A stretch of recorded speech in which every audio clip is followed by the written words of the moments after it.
सभी को नमस्कार। Chemistry by Kapil Dangi sir YouTube channel पे अपन पढ़ रहे हैं पी ब्लॉक एलिमेंट्स और आज इसके पार्ट 12 में समूह 15 के तत्व फास्फोरस के एक बहुत ही इंपॉर्टेंट यौगिकों को पढ़ेंगे और वो हैं ऑक्सो एसिड्स ऑफ फास्फोरस। तो आज अपन पढ़ेंगे oxo acids of phosphorus. Phosphorus के ऑक्सो अम्ल। देखिए, अपन ने जब नाइट्रोजन के ऑक्सो एसिड्स पढ़े थे तो उस समय भी मैंने आपको बताया था कि ऑक्सो एसिड होते क्या हैं। तो चाहे किसी भी तत्व के ऑक्सो एसिड लो, उन सब में क्या होता है कि जिस तत्व के ऑक्सो एसिड्स की आप बात करते हैं उनमें दो प्रकार के समूह अवश्य मिलेंगे। जैसे अपन ऑक्सो एसिड और फास्फोरस की बात कर रहे हैं तो आप इन सब में कम से कम एक POH और दूसरा P डबल बॉन्ड O, इस तरह का समूह निश्चित रूप से हर अणु में आपको मिलेगा। तो ऑक्सो एसिड किसे कहेंगे? वे अम्ल जिनमें केंद्रीय परमाणु पर एक OH समूह सिंगल बॉन्ड के द्वारा जुड़ा है और उसी केंद्रीय परमाणु पर एक ऑक्सीजन डबल बॉन्ड के द्वारा अगर जुड़ा है तो इस प्रकार के अम्लों को अपन कहेंगे ऑक्सो एसिड्स। फास्फोरस के ऑक्सो एसिड्स कौन कौन से हैं देखिएगा। जैसे मैं यहां पे एक ऑक्सो एसिड लिख रहा हूं H3PO2, इसे कहेंगे हाइपो फॉस्फोरस एसिड। इसका एक नाम और है फोस्फेनिक एसिड। इसे हाइपोफॉस्फोरस भी कहते हैं और फोस्फेनिक एसिड भी इसको कहा जाता है। देखिए, इसकी अगर अपन संरचना देखें तो मैं यहाँ पे संरचना लिख दूं तो यहाँ जो भी अपन अम्ल पढ़ेंगे उसकी संरचना बनाएंगे। तो संरचना में देखिए, फास्फोरस पे सभी अम्लों में आपको P डबल बॉन्ड और POH तो बनाना ही बनाना है। तो P डबल बॉन्ड O बना दिया मैंने और एक लगा दिया मैंने OH।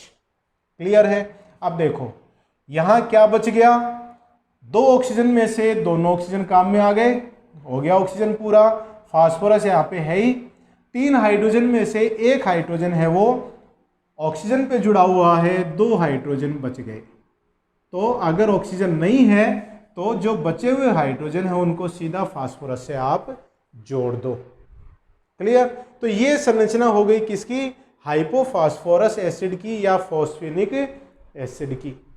ठीक है, अब देखिए इसमें जो फास्फोरस है, फास्फोरस की ऑक्सीकरण अवस्था,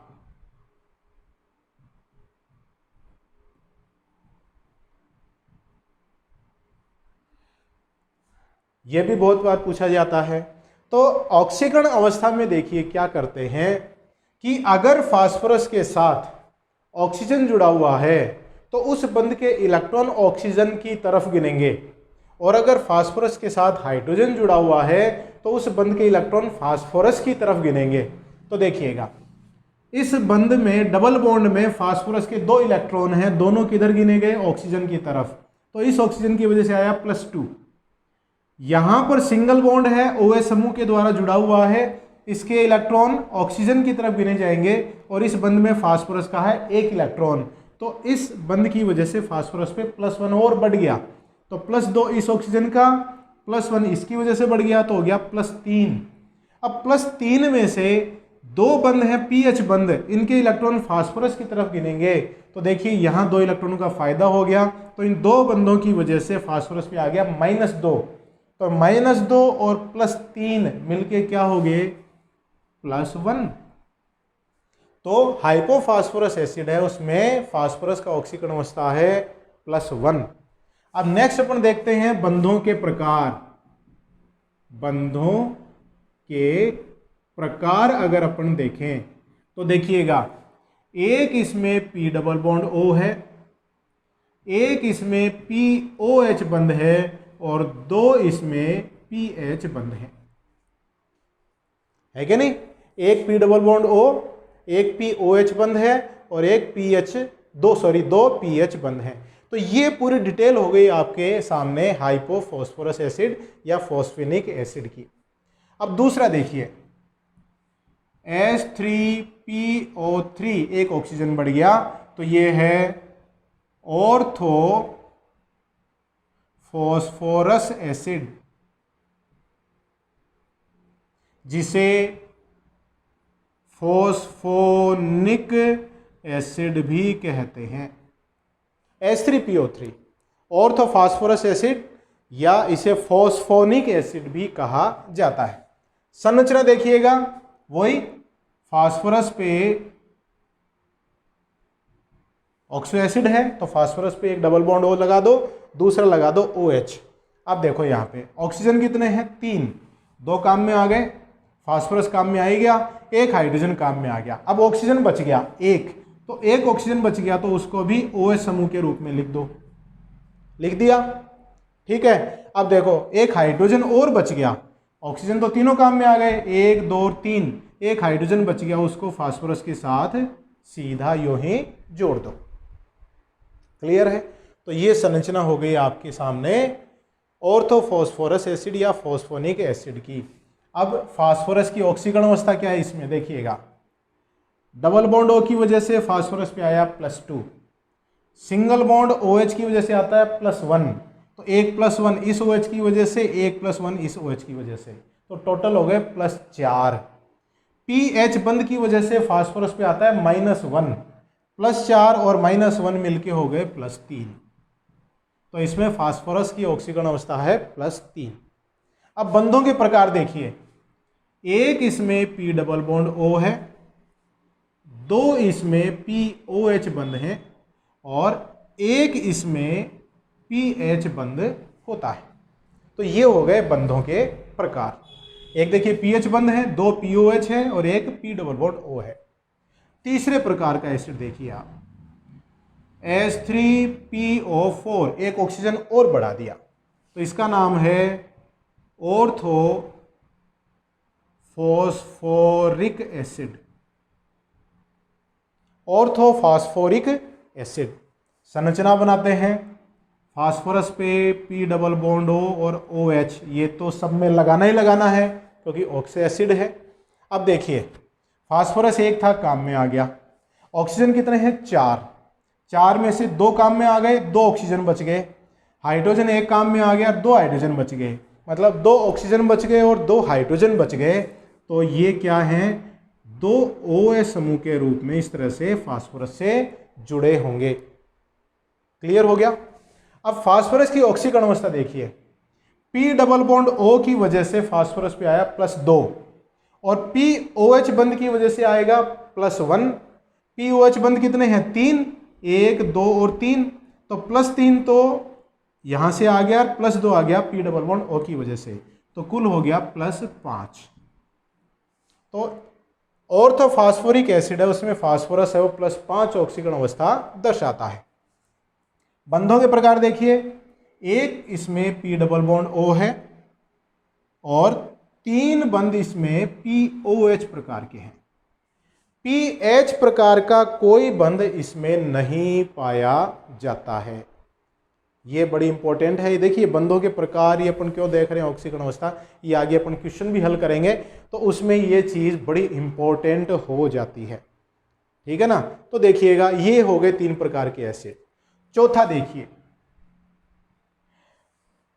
देखिए यहां पर अपन जो ऑर्थोफॉस्फोरिक एसिड पढ़ रहे हैं, जैसे ये वाला है, मैं इसके 2 अणु लिख दूं, P double bond O, OH, OH, OH, HO, P double bond O, OH, OH। मैंने ये यहाँ पर 2 अणु किसके लिख दिए? Orthophosphoric acid. और इसको जब गर्म करें तो देखिए यहां से क्या है, H2O निकल जाता है, -H2O और POP बंध बन जाएगा, तो ये बनेगा P डबल बॉन्ड O, इधर OH, एक ये OH। अब देखिए इधर गया तो इस ऑक्सीजन से जुड़ गया ऑक्सीजन, ये फास्फोरस इस ऑक्सीजन से जुड़ गया, P double bond O, OH और OH। ठीक है, अब देखिए क्या किया आपने, ऑर्थोफॉस्फोरिक एसिड को गर्म किया, जल के अणु का निष्कासन हुआ और जल के निष्कासन से ये अणु बन गया। अब इसका सूत्र देखिए क्या है, हाइड्रोजन कितने हैं, 1 2 3 4, 4 हो गए हाइड्रोजन। ठीक है, फिर फास्फोरस देखो कितने हैं, फास्फोरस हैं 2। ऑक्सीजन देखो कितने हैं, 1 2 3 4 5 6 7, ये ऑक्सीजन। तो ये सूत्र हो गया उस अणु का, क्योंकि ये अणु बना है फास्फोरिक एसिड को गर्म करने से, और गर्म करने को अपन कहते हैं पायरो, तो ये नाम हो गया पायरोफॉस्फोरिक एसिड, पायरोफॉस्फोरिक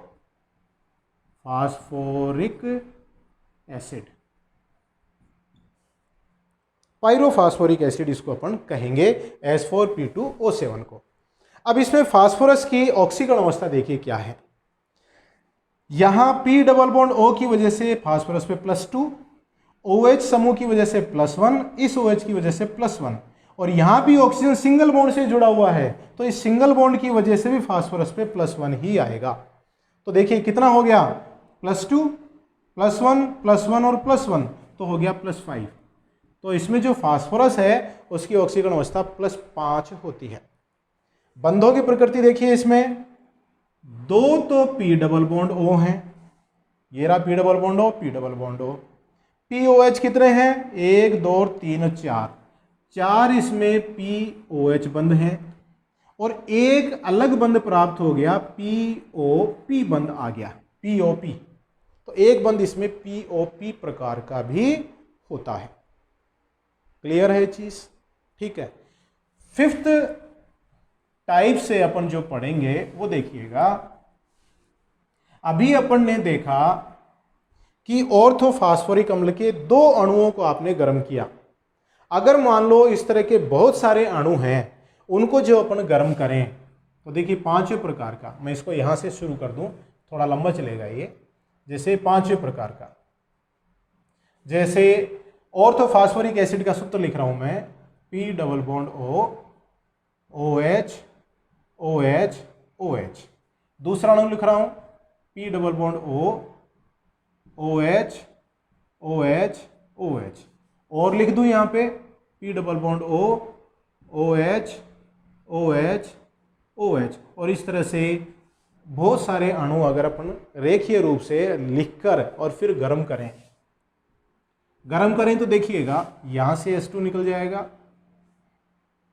यहां से H2 निकल जाएगा, यहां से भी निकलेगा और इधर से भी निकलेगा।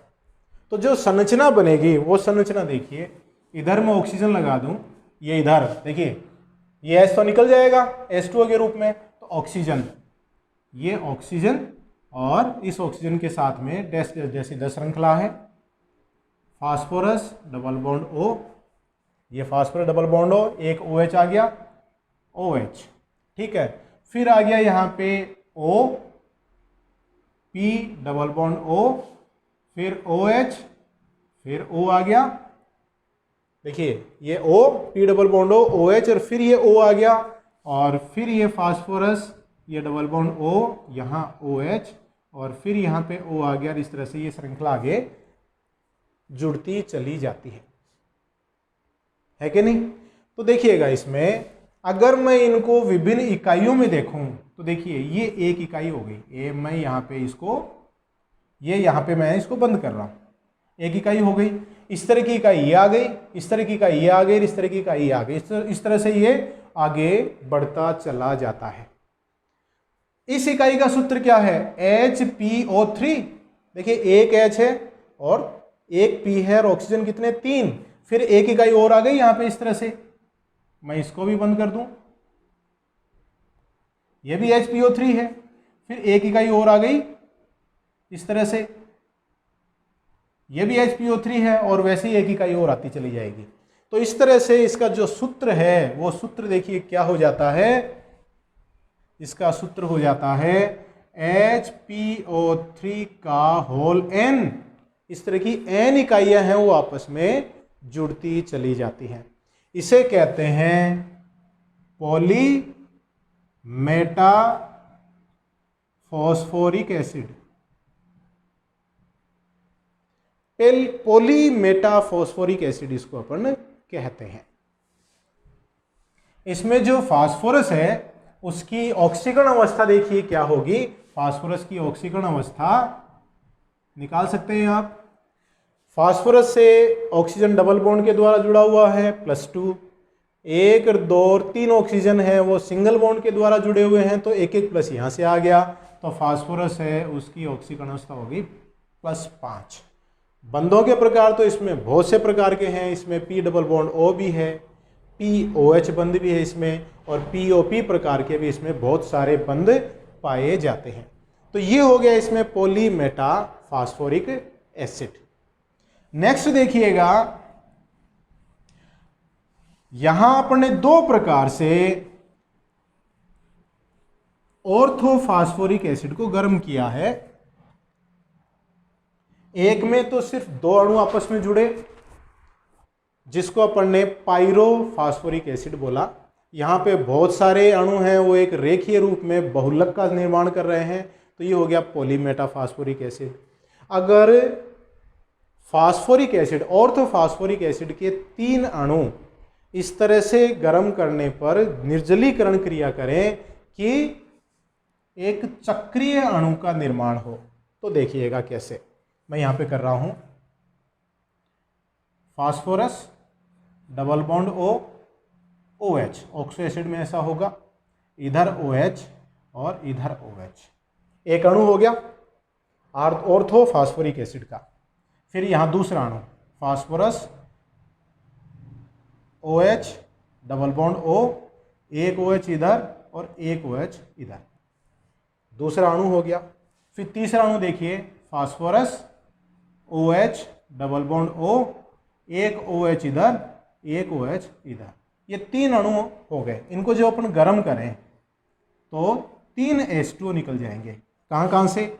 एक H2O ये निकल गया, एक H2O ये निकल गया, एक मिनट, यहाँ से इधर से इसका OH है तो इधर से H होगा, ये निकल गया। क्लियर है? अब इसमें देखिए एक H2O ये निकल गया, 3 अणु निकल गए। 3 अणु निकल गए तो देखिए POP बंध बन गया, यहाँ POP बंध बन गया और ये POP बंध बन गया। तो संरचना बनेगी इसमें POP, ये यहाँ पे O, ये P और यहाँ पे, और प्रत्येक फास्फोरस पर double bond O, OH, double bond O, OH, double bond O, OH, ये समूह रह गए। प्रत्येक फास्फोरस पे देखो ये समूह है, ठीक है। तो एक चक्रीय वलय बन गया, तो इसका नाम क्या है? साइक्लोमेटाफॉस्फोरिक एसिड। साइक्लोमेटाफॉस्फोरिक एसिड। अब साइक्लोमेटाफॉस्फोरिक एसिड का फॉर्मूला देखिए क्या है। इसमें जैसे मैं इसको एक इकाई मान लूं तो एक इकाई ये हो जाएगी और एक इकाई ये हो जाएगी। देखो तीनों इकाई एक जैसी हैं। एक H, एक फास्फोरस, 3 ऑक्सीजन, एक H, एक फास्फोरस, 3 ऑक्सीजन, एक H, एक फास्फोरस, 3 ऑक्सीजन। तो सूत्र हो गया इसका HPO3, और इस तरह की कितनी इकाइयां हैं? 3 इकाइयां हैं, और इसका नाम क्या है? साइक्लोमेटाफॉस्फोरिक एसिड इसका नाम है। क्लियर है चीज? ठीक है। अब फास्फोरस की ऑक्सीकरण अवस्था, फास्फोरस से देखिए क्या क्या जुड़ा हुआ है। एक ऑक्सीजन डबल बॉन्ड के द्वारा और 3 ऑक्सीजन सिंगल बॉन्ड के द्वारा। तो सिंगल बॉन्ड वाले ऑक्सीजन +3, एक एक बंध से +1 +1 +1 आएगा, और यहाँ से +2, तो फास्फोरस है उसके लिए +5 ऑक्सीकरण अवस्था हो जाती है। और बंधों के प्रकार आप गिन ही सकते हैं। देखिए P डबल बॉन्ड O कितने हैं? 3, एक ये रहा, एक ये रहा और एक ये रहा। POH बंध कितने हैं? ये भी 3 हैं, एक ये रहा, एक ये रहा और एक ये रहा। POP बंध कितने हैं? एक POP बंध, एक पीओपी बंध और एक ये, तो पीओपी बंध भी कितने हैं? 3 है। तो ये हो गए इसमें बंधों के प्रकार। तो ये थे फास्फोरस के ऑक्सो अम्ल, बहुत ही इंपॉर्टेंट है। संरचनाएं भी पूछी जाती हैं इसमें, फास्फोरस की ऑक्सीकरण अवस्थाएं पूछी जाती हैं, कौन से बंध कितनी संख्या में है ये भी पूछे जाते हैं। अब ये जो फास्फोरस के ऑक्सो अम्ल हैं, इन ऑक्सो अम्लों के विभिन्न गुणों को देखिए अपन यहां पर पढ़ते हैं कि इनके गुण क्या हैं। ये जो विभिन्न बंधों के प्रकार अपन ने पढ़े, इन बंधों के प्रकार से इनके गुणों पर क्या प्रभाव पड़ते हैं। तो देखिए अपन देखें गुणों में, अगर अपन देखें तो जो विभिन्न ऑक्सो अम्ल हैं फास्फोरस के, प्रत्येक अम्ल में कम से कम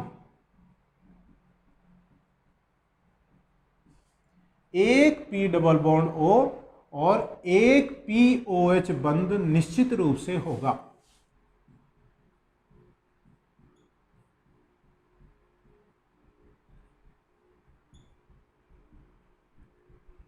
जितने भी ऑक्सो अम्ल हैं उनमें एक पी डबल बॉन्ड और एक POH बंध तो होगा ही होगा, ये आपको ध्यान रखना है।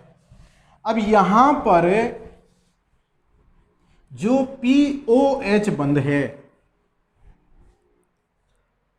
देखिए ये जो POH प्रकार का बंध है, इस POH प्रकार के मैंने एक भाग लिया है, ये पूरा अणु नहीं है। इस बंध में क्या होता है, इसके वियोजन से H+ निकलता है, मतलब ये अम्ल की तरह काम करेंगे। H+ दे रहा है कि नहीं, तो अम्ल की तरह काम करेंगे। तो जिस अणु में POH बंधों की संख्या जितनी होती है,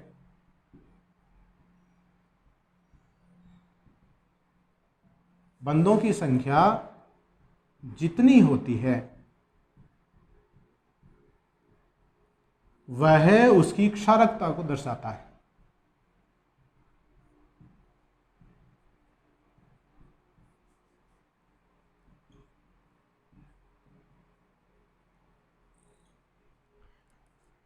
जितने POH बंध होंगे उतने H+ निकलेंगे, और जितने H+ निकलेंगे उतने OH- से वो क्रिया कर सकेंगे, मतलब वह उसकी क्षारकता हो गई।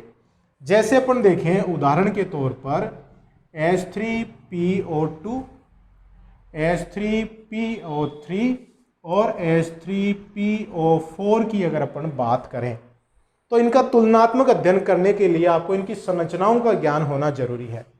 तो इसकी संरचना P double bond O, OH, H और ये H। इसकी संरचना देखें P double bond O, OH, OH और ये H। और इसकी संरचना देखिए P डबल बॉन्ड O और 3 OH हैं इस पे। ठीक है, जितने OH समूह हैं उतनी क्षारकता। तो देखिए H3PO2 का नाम क्या है, हाइपोफास्फोरस एसिड, ये ऑर्थोफास्फोरस एसिड, ये ऑर्थोफास्फोरिक एसिड। तो इसकी क्षारकता कितनी हो गई, इसकी क्षारकता हो गई 1 H3PO2 की, क्योंकि इसमें OH समूह कितने हैं, 1 है, यहां से एक H+ ही निकलेगा। H3PO3 की क्षारकता कितनी हो गई, 2, क्योंकि इसमें POH समूह कितने हैं, 2, और इसकी क्षारकता का मान कितना हो गया, 3 हो गया। क्लियर, यहां आप कंफ्यूज नहीं होंगे। क्षारकता अलग चीज होती है और अम्लीय सामर्थ्य अलग चीज है। ये एक प्रति अणु 1 H+ देगा, प्रति अणु 2 H+ देंगे, ये प्रति अणु 3 H+ देंगे, लेकिन H+ आयनों की संख्या उनकी अम्लीय सामर्थ्य को नहीं दर्शाता है। अम्लीय सामर्थ्य का मतलब है कितना आसानी से H+ देगा। तो अम्लीय सामर्थ्य में अगर अपन देखें तो देखिए क्या होता है, यहां इस अणु में ये जो P डबल बॉन्ड O के इलेक्ट्रॉन हैं, ये ऑक्सीजन की उच्च विद्युत ऋणता के कारण ऑक्सीजन की तरफ जाएंगे, तो फास्फोरस है वो इलेक्ट्रॉन न्यून हो जाता है। इलेक्ट्रॉन न्यून होने के कारण फास्फोरस है वो ऑक्सीजन से इलेक्ट्रॉन खींचेगा, और ऑक्सीजन है वो हाइड्रोजन से इलेक्ट्रॉन खींचेगा, और H+ है वो आसानी से निकलेगा। तो इस P डबल बॉन्ड O के -I प्रभाव का असर सिर्फ एक बंध पर ही लग रहा है, मतलब पूरा असर इस एक बंध पर लगेगा, तो इस पर असर ज्यादा रहेगा। जबकि H3PO3 में देखिए P डबल बॉन्ड O के माइनस I का प्रभाव इन दो POH बंधों पर वितरित हो जाएगा। तो आधा प्रभाव इस पर लगेगा और आधा प्रभाव इस पर लगेगा, तो इसका मतलब प्रभाव आधा आधा हो गया, तो प्रभाव कम हो गया कि नहीं। और इधर P डबल बॉन्ड O के माइनस I प्रभाव का असर कितनी जगह बट गया, 3 जगह बट गया, क्योंकि 3 POH हैं, तो इस पर माइनस I का प्रभाव और कम हो गया। तो सबसे आसानी से H+ किस में से निकलेगा, H3PO2 में से आसानी से निकलेगा, और सबसे मुश्किल से H+ किससे निकलेगा, H3PO4 में से निकलेगा। तो अम्लीय सामर्थ्य का क्रम, अम्लीय सामर्थ्य का क्रम क्या हो जाता है, सबसे प्रबल अम्ल कौन सा है इनमें, H3PO2, फिर H3PO3, और फिर हो जाता है इसमें H3PO4। ये क्रम बहुत बार कंपटीशंस में और बोर्ड एग्जाम में पूछा गया है, अम्लीय सामर्थ्य का क्रम। और ये भी पूछा गया है, अम्ल दे देते हैं आपको और उनके क्षारकता का मान पूछते हैं, इसकी क्षारकता कितनी है। तो H3PO2 की क्षारकता 1, H3PO3 की क्षारकता 2, H3PO4 की क्षारकता होती है 3, और अम्लीय सामर्थ्य का इनमें ये क्रम है। ठीक है, अब इसमें देखिए एक प्रकार का बंध और देख रहे हैं आप, pH प्रकार का बंध।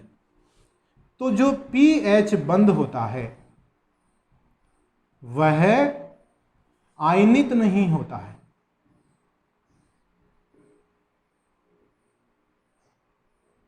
मतलब ये H+ आयन के रूप में नहीं निकलेगा।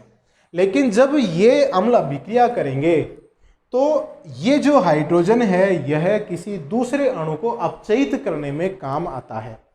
तो जिस अणु के अंदर pH बंधों की संख्या जितनी ज्यादा होगी वह उतना प्रबल अपचायक होगा।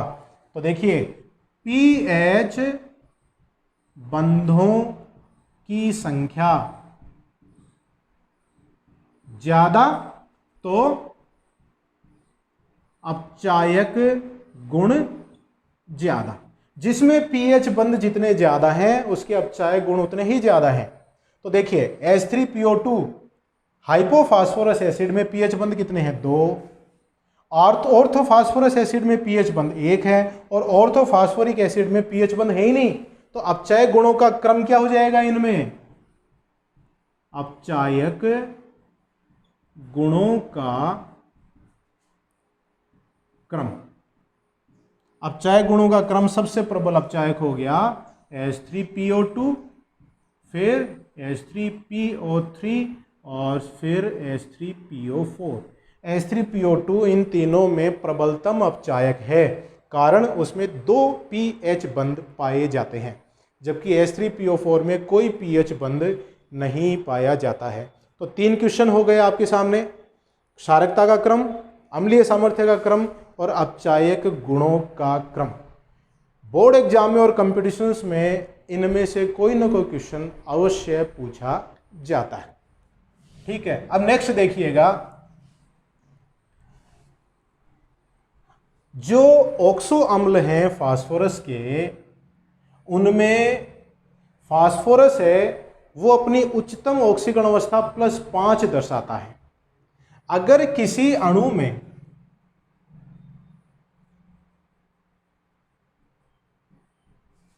फास्फोरस की ऑक्सीकरण अवस्था +5 से कम है तो उसमें क्या होगा, POP, POOH, PP प्रकार के बंध उपस्थित होंगे। POP हटा दें तो POOH है या PP प्रकार के बंध उपस्थित होते हैं।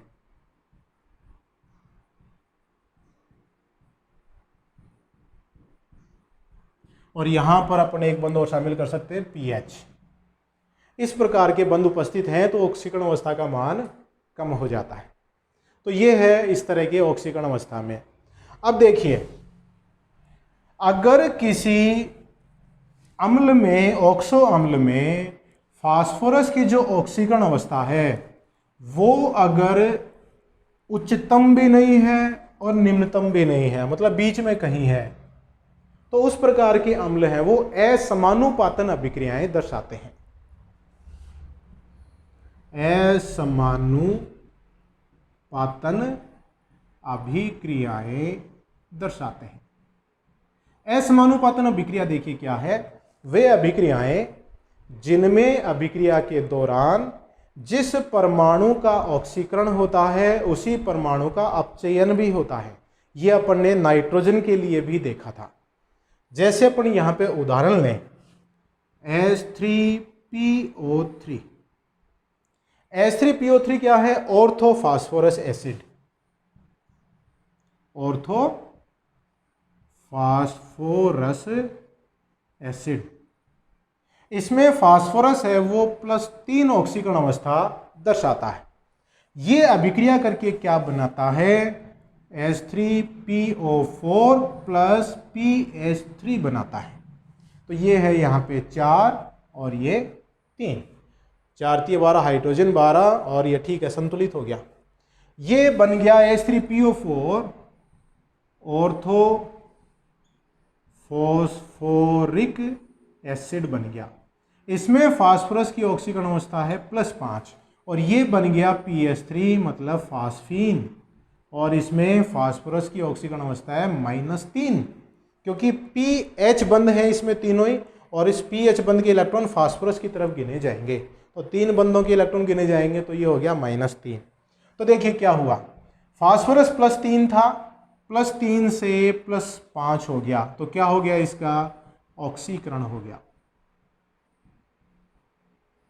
और दूसरे में देखिए +3 से ही -3 हो गया, तो इसका मतलब क्या हो गया? अपचयन हो गया। तो इस अभिक्रिया में फास्फोरस का ही ऑक्सीकरण हो रहा है और फास्फोरस का ही अपचयन हो रहा है, तो क्या हो जाता है? ये असमानुपातन अभिक्रिया हो जाती है। क्लियर है? बहुत ही सिंपल सा है। ठीक है, तो असमानुपातन अभिक्रियाएं वे ऑक्सो अम्ल दर्शाते हैं जिनमें फास्फोरस अपनी किसी मध्यवर्ती ऑक्सीकरण अवस्था में होता है। अब देखिए कुछ समय पहले अभी अपन ने जब अपचय गुणों का क्रम देख रहे थे तो अपन देख रहे थे कि जो H3PO2 है उसके अपचय गुण H3PO3 और H3PO4 से ज्यादा होते हैं, तो इसके अपचायक गुण मतलब ये अपचायक की तरह काम करता है। तो उदाहरण अगर लें अपन C6H5N2Cl क्या है? Benzene diazonium chloride, benzene diazonium chloride है ये। इसकी अभिक्रिया अपन करवा दें H3PO2 से और इसके जलीय विलयन से करा देते हैं, तो देखिए क्या बनता है? C6H5 का हो गया C6H6, एक हाइड्रोजन आ गया यहाँ पे। हाइड्रोजन कहां से आ गया? देखिए जल के पास 2 हाइड्रोजन है, एक हाइड्रोजन यहाँ पे अपन संतुलित करने की कोशिश कर रहे हैं, तो क्या बन गया? बेंजीन बन गया। फिर नाइट्रोजन है ये N2 के रूप में निकल गया, Cl है वो H के साथ मिलके HCl के रूप में निकल गया, तो एक H तो यहां आ गया और एक H Cl के साथ आ गया, 2 H काम में आ गए H2O के। ऑक्सीजन बच गया वो H3PO3 बना लेता है। तो बेंजीन है इसका अपचयन हो गया किसके द्वारा? H3PO2 के द्वारा, हाइपोफास्फोरस एसिड के द्वारा इसका अपचयन हो गया, तो ये अपचायक की तरह काम करता है। तो ये अभिक्रिया अपन जो बेंजीन के डाइजोनियम लवण पढ़ेंगे ऑर्गेनिक केमिस्ट्री में, तब ये अभिक्रिया वापस आएगी। बेंजीन का निर्माण भी इसमें हो रहा है। तो ये थे आपके ऑक्सो एसिड और फास्फोरस, बहुत ही इंपॉर्टेंट टॉपिक है। नीट में, IIT में, 12th के बोर्ड एग्जाम में, या फिर 12th के बाद अगर आप विभिन्न RPSC के एग्जाम्स देते हैं उनमें विभिन्न कंपटीशंस में आगे नेट तक इस टॉपिक से क्वेश्चन पूछे जाते हैं। तो इस टॉपिक को बहुत अच्छे से पढ़ें, समझें आप, बहुत इंपॉर्टेंट टॉपिक है ये।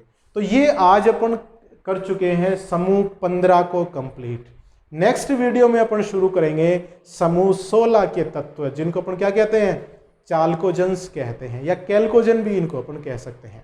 तो तब तक के लिए हाथ धोते रहिए, स्वस्थ रहिए, परिवारजनों का ध्यान रखिए और मेरे वीडियोस देखते रहिए। बहुत बहुत धन्यवाद।